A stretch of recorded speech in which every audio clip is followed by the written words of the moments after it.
Hello and welcome to my channel. Today I am starting a new series for learning and understanding HTML. So let's have a quick start. Before that, my name is Asad Ali Siddiqui, and if you haven't subscribed to my channel yet, please subscribe my channel. I am actually having another two other series for learning WordPress. One is in English and one is in Urdu. I will provide you the links of those tutorials in the video.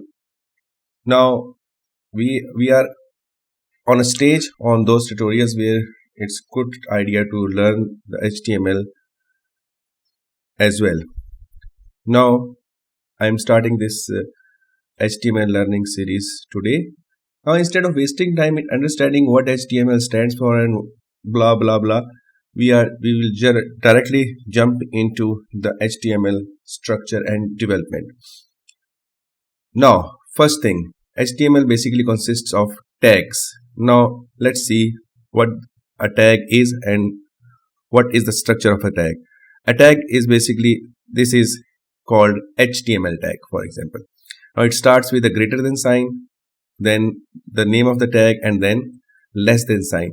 This is called HTML tag. Now we have another tag which is called head tag. Then we have body tag, div, img, span, ul, li, and some more. Now we will see the functionality of these tags one by one. In short, almost all of these tags are like rectangles. Whenever we will put any tag, it will place a rectangle on our page, and in that rectangle we can do different things. The most important thing about HTML is that there is no special requirements for making an HTML page. You can easily make an HTML page using a notepad, and you can see that page in any browser like Internet Explorer or Firefox or anything like that. So it's very easy and convenient to make pages in HTML, but unfortunately, because we need some dynamic stuff as well in the site, so that's why we use some frameworks to make the sites dynamic. Means loading the data and the content at runtime, and that makes it a site very easy to manage. So that's why we basically nowadays we basically develop the basic structure of the site in HTML and then put some dynamic languages or dynamic codes into that site to make the site run in the real time and change the content through easy dashboards. Now, every starting HTML tag must have a closing HTML tag as well. For example, this is the starting of HTML. This is the starting of the tag, and this is the closing of the tag. So each tag has its closing, and closing is represented by the slash after this greater than sign. So each tag in this will have a closing tag. The tags are basically open and closed in an order. Now let me actually put all these closing tags and then I'll let you know what to do next. Now you can see these are the tag structure, and you can see each tag has an opening and a closing, and anything you want to display on the page will be written within this opening and closing of the tags.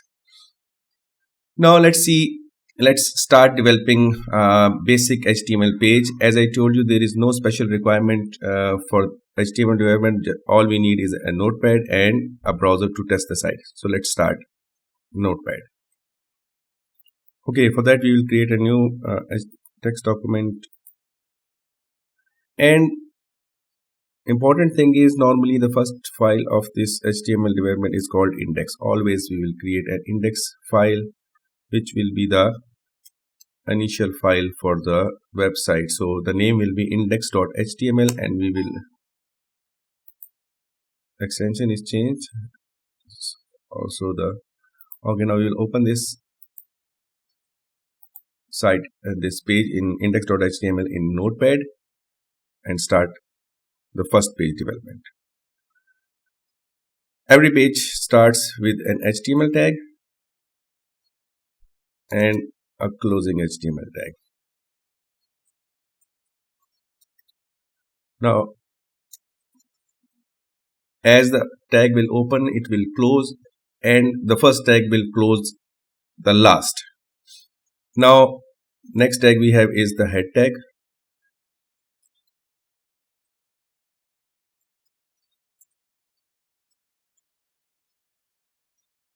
And the header information or information in to be displayed, the header will be listed here in the head. Then we have a body tag and a closing of body tag.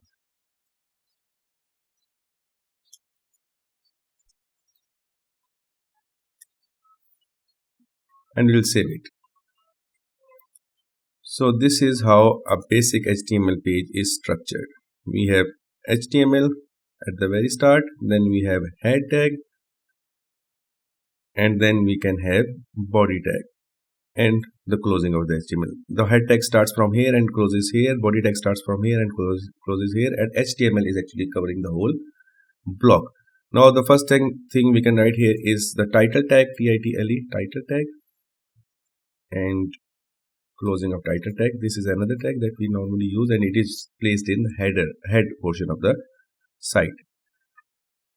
First HTML page. Now this basic HTML page is made. Now let's try this one. What's made? We'll open it in Firefox, and you can see here it came, first HTML page. The title is actually displayed at this position. The title is placed in head and it is shown on the page at this position. Let me make it capital R so that it looks okay. Now let's refresh again, and you can see this is the title tag which is showing here. Every page has a title tag, and it's compulsory actually to have a title tag on the page because it's good for the SEO to have a title tag. SEO means search engine optimization. So when search engine actually searches for your page, it's good to have a title tag on your site so that search engine like Google or Yahoo can actually easily recognize your site and store them in their database. Now let's test these tags that we have discussed earlier one by one and see how we can use these tags. Okay, process of placing and formatting these tags is almost same for all tags. Now I am copying this tag and putting it into my page within body tag. So a div I have started here and I have closed that div. This is the starting tag, this is the closing tag, and I will put the content within that starting and ending. You need to be very careful that it will be placed actually here. Or in short, if I did not press enters, it can be like this. So starting tag, after that we will have content, and after that we will have the closing tag. Here is the closing tag. And always take care of these marks. These actually tells that these are tags to the browser. Let's see. I'm saving it and now I'll refresh it and see what happens. Now whatever I have placed here is shown on the page and the divs are not showing, the tags are not showing. Now what I was telling you is, if we don't take care of these things, I remove it accidentally, for example, and you can see this tag is coming here now, and the purpose for which that tag was placed, it will not be fulfilled. Now I will tell you what would be the purpose of placing these tags. Now we have discussed this div tag. Div tag is actually used to show some content on the page. Div has a rectangular structure I will refresh this page. Okay, it has a rectangular structure. To see what's going on in the background, we can right click and inspect anytime in any browser to see what's going on in the background. Now, this is the most wonderful thing with these browsers, that we have this inspect element thing available with the browsers. Now, this is the div that I have placed. If I hover over it, this is showing this rectangle. Now, this rectangle that is showing here is basically the div. We can actually do various things, various styling things with this div.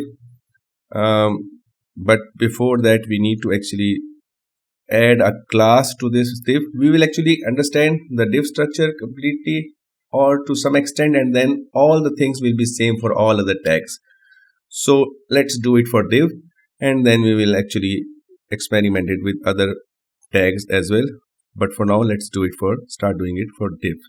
Now, first of all, the thing to understand is that its div is a rectangular structure, and all the tags in HTML are of rectangular shape like this. Now let's start formatting this div. Formatting means changing the color of this div, changing the font size of the text within that div, changing the background color of the div, making some spaces, giving width and height to the div.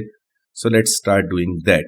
For actually giving format to the div, it is required to add a class with this div. I am actually shifting this content slightly downwards.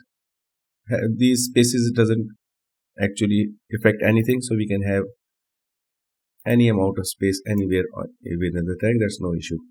Now, to format the div, we have to write down class and we have to give a class name. For example, first my class. For example, this can be any name that is easy to see or read or understand, or sometimes according to the reference or positioning or context of that div.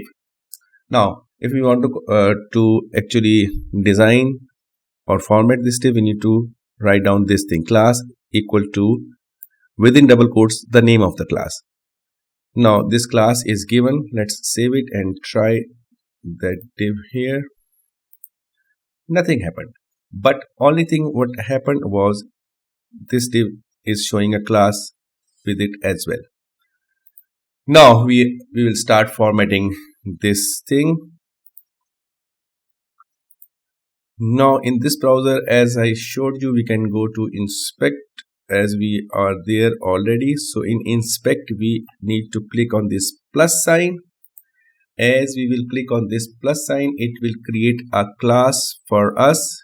The class is like a dot with the name of the class, starting with a dot. This is the name of the class, and this is starting with a dot. Now this right side thing is called CSS. Now to summarize, our website HTML page basically contains two things: HTML tags and number two, the CSS or the styles. These are the designing or formatting elements of a website. So the right side of this pan is representing the CSS, the left side is representing the HTML code. Now in CSS we can write color, and we have to write the hexadecimal code for color, or we can pick up any color from here. Let's do it like this, color red. Now the color red means make the font color or the text color red. If we want to apply a background color, we will have to write background. Now also let's see, this right side thing also provides us with this assistance. As we start writing something, it will give us the hint what could be written here. So nothing to memorize by heart. You just have to actually start typing. You just have to know something, then the spellings are already given by the browser inspect element. Now we are going for background. Background is blue, BLUE, blue, and that's it. Now background is blue and the color is red. The color can be white, and that's it. This format is given to the page, but it is actually only visually given. We have to actually save it in the page, in the HTML page that we are making, and then it will start working. For example, let me copy it.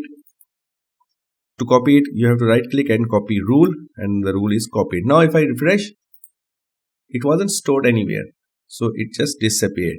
We need to store it.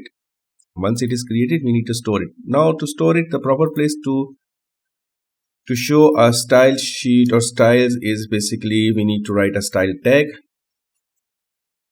And as you know, as the style tag starts, it has to end. And we will paste that thing that we have copied. Now all the style elements will be placed within this style tag, and we will save it. And now we can see, refresh, and you can see that the color and the background color is given.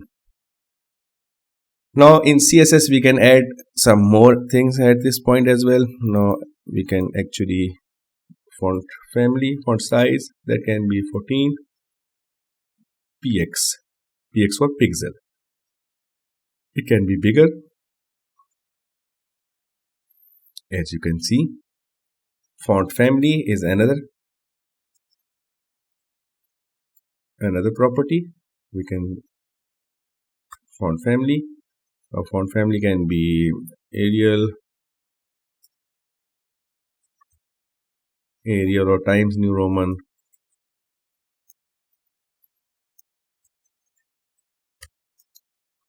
something like that.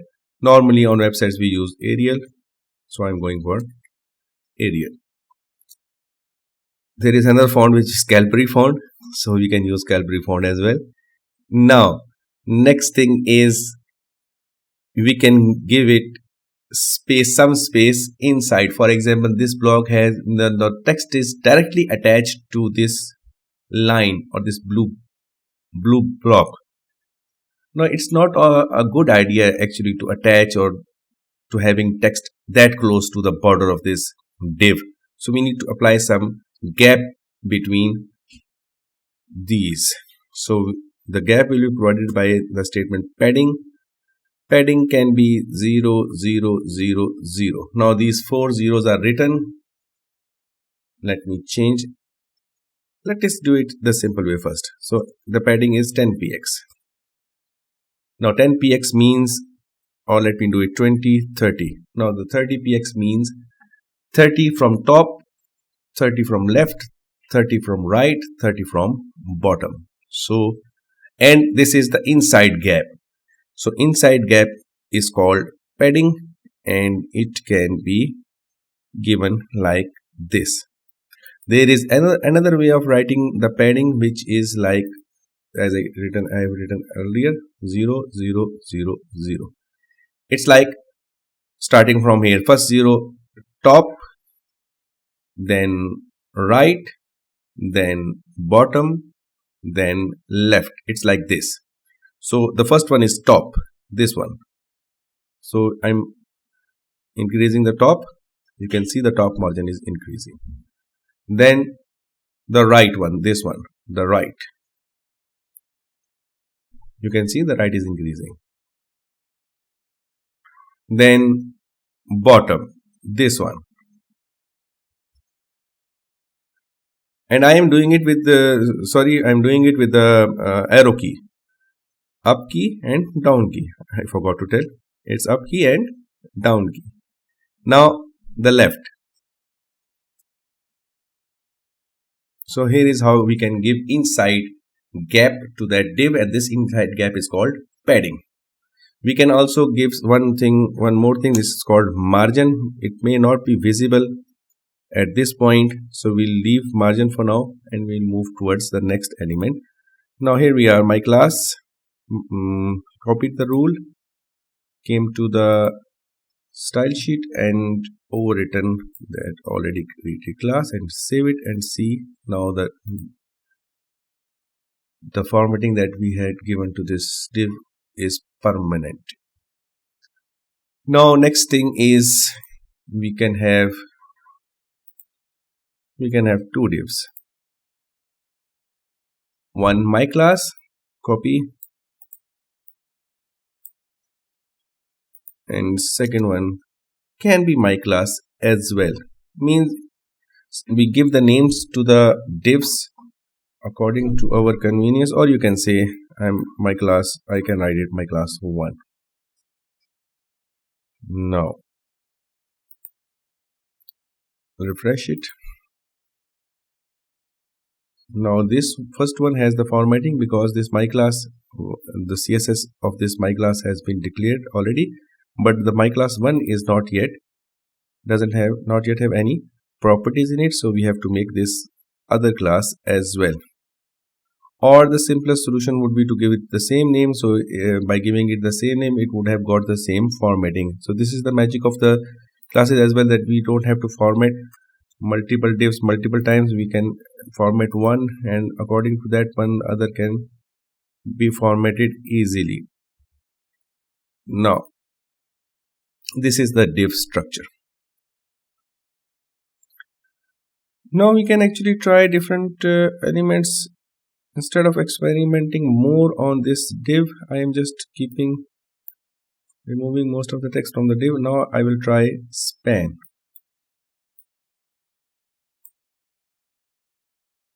The second element that we had here, just leaving the img tag for now. I'm trying span, what span does. So we'll go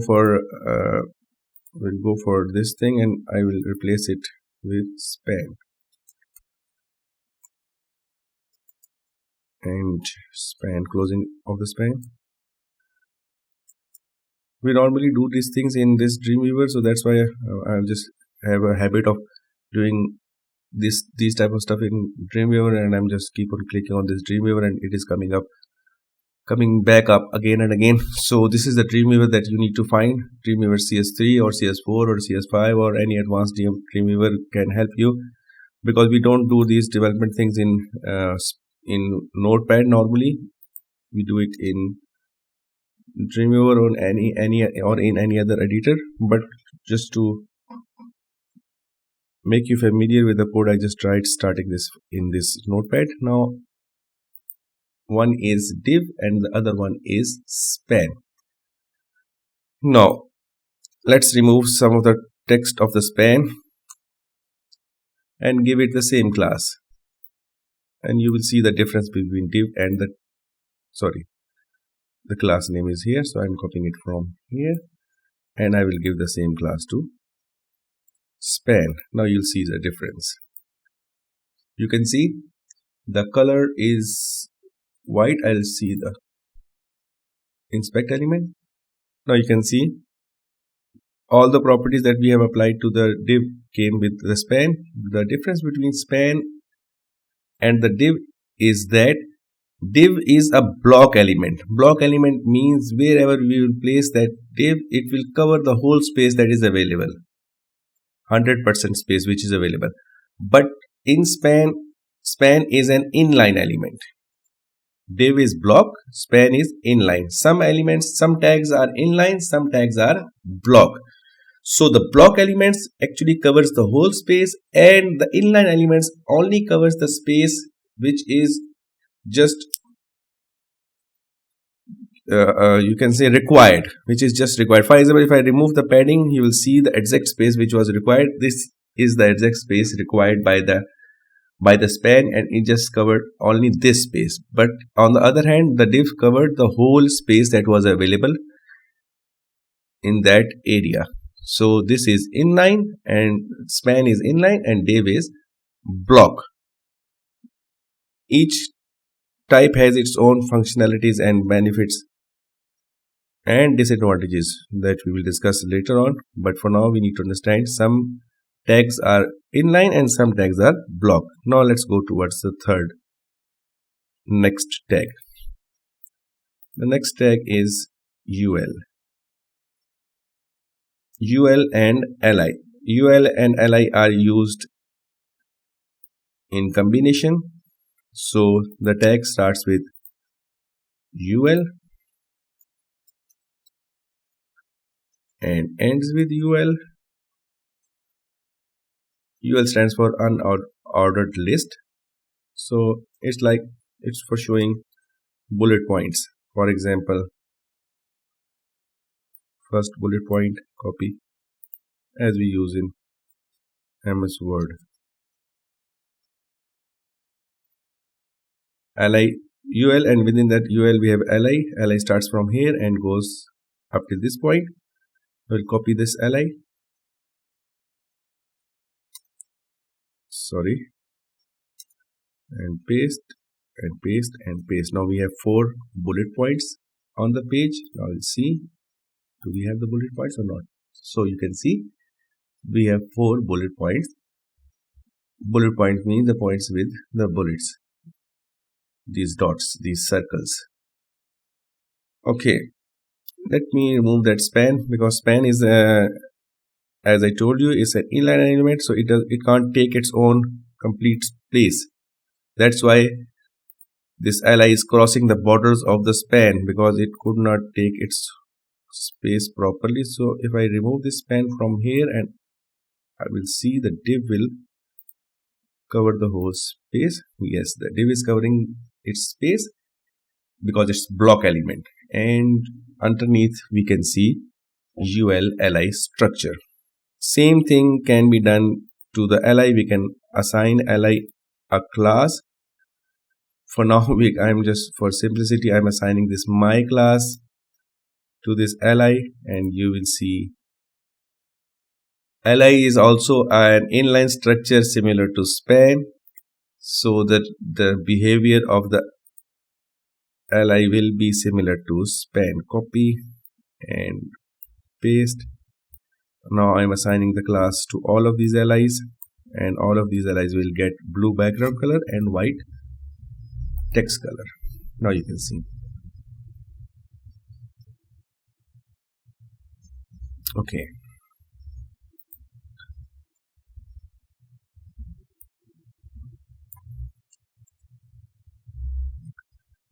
Next is OL. It will give the number. UL, OL are used actually together again. Let me see. Copy. Sorry. Now it will show numbered list. If I refresh, is that numbering? Let me 1 second check. Okay, that slash was missing from the code. This slash ul, it was previously ul, so I need to make it slash ul. Now this ordered list is not showing the numbering. I don't know, maybe they have removed this functionality of automatically showing the numbering, so we need to use some css classes or elements properties to actually make it show this numbering here. But the syntax is okay, so nothing to worry about it. The ul and li is same, and these are used to actually give bullet points to the page. Okay, I have switched it back to li, and you can see the li is showing as it is expected to show. Now I will go for the next tag. This is the bold tag, B for bold, so we can make any of the text bold if we like to. For example, here we have the content for copy paste. Now we can make some of this bold. For example, starting from B here and going to this one, B, and that's it. And you can see it will be shown bold. Now this portion, this from here to here, is bold. Similarly, the strong tag works the same. Here we can apply the strong tag. Strong. Sorry. strong, strong. And we'll copy the tag, and just it is easy to paste it like this. Copy and paste, and with a slash. So the bold and strong actually have almost the same effect. It just make the text bold. Then we have a tag called I tag, that's for italic, so we can make some text italic as well if we like to. That is I, and I. Now you can try it again and it is italic. This is italic now.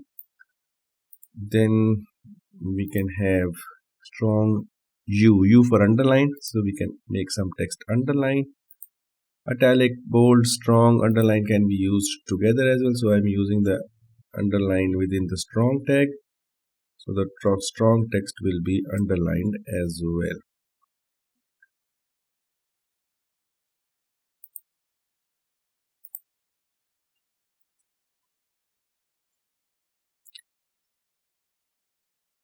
Okay, next tag, we have left this img tag. So let's see this img tag.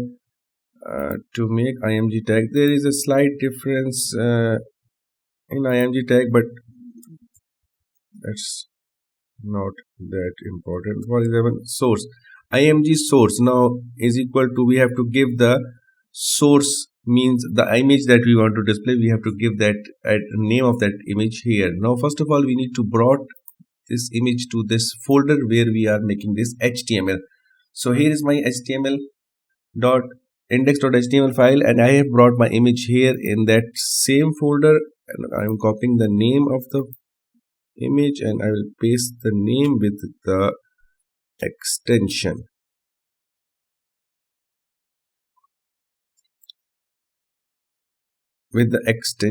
And we can close it like opening tag and then closing tag.